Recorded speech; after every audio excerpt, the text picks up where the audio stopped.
ఆమె పేరు సావిత్రిబాయి ఫూలే.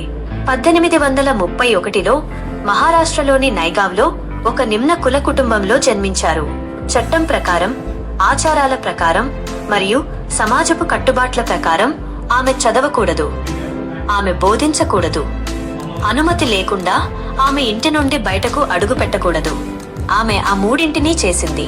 1848లో 17 ఏళ్ల వయసులో ఆమె తన భర్త జ్యోతిరావు ఫూలేతో కలిసి పూణేలో భారతదేశంలో బాలికల కోసం మొదటి పాఠశాలను ప్రారంభించింది. భారత చరిత్రలో ఒక మహిళ అధికారిక తరగతి గదిలో బాలికలకు బోధించడం అదే మొదటిసారి.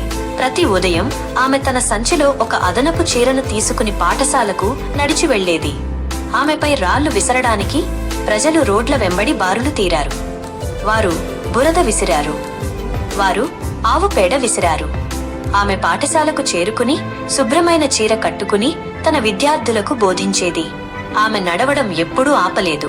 1852 నాటికి ఆమె పూణేలో బాలికల కోసం 5 పాఠశాలలను నడుపుతోంది.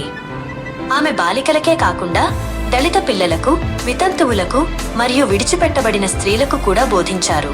వితంతువులు గుండు చేయించుకుని జీవితాంతం ఎవరికీ కనిపించకుండా ఉండాలని భావించే కాలంలో సావిత్రిబాయి మహారాష్ట్ర వ్యాప్తంగా మంగళి సమ్మెలను నిర్వహించారు. వితంతువుల గుండు చేయడానికి నిరాకరించేలా ఆమె మంగళివారిని ఒప్పించారు. కుటుంబాలచే వెలివేయబడిన గర్భిణీ వితంతువుల కోసం ఆమె ఆశ్రమాలను ఏర్పాటు చేశారు. ఆమె కవిత్వం రాశారు. 1854లో ఆమె ఒక కవితా సంకలనాన్ని ప్రచురించారు. ఆధునిక యుగంలో ఒక భారతీయ మహిళ ప్రచురించిన మొట్టమొదటి ప్రధాన కవితా సంకలనం ఇది. 1897లో పూణేలో ప్లేగు వ్యాధి ప్రబలింది. సావిత్రిబాయి ప్లేగు బాధితులను స్వయంగా తన వీపుపై మోసుకుని నగరం వెలుపల తాను ఏర్పాటు చేసిన ఆసుపత్రికి తీసుకువెళ్లారు. ఆమె సపర్యలు చేస్తున్న ఒక రోగి నుంచే ఆమెకు ప్లేగు వ్యాధి సోకింది. ఆమె మరణించారు. ఆమె వయస్సు 66 సంవత్సరాలు.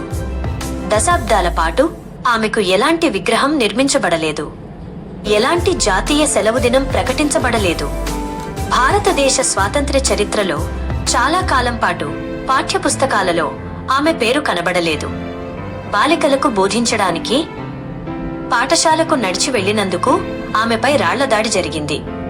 ఆమె నడుస్తూనే ఉంది. భారతదేశం ఎన్నటికీ మరచిపోకూడని వ్యక్తుల నిజమైన కథల కోసం అనుసరించండి.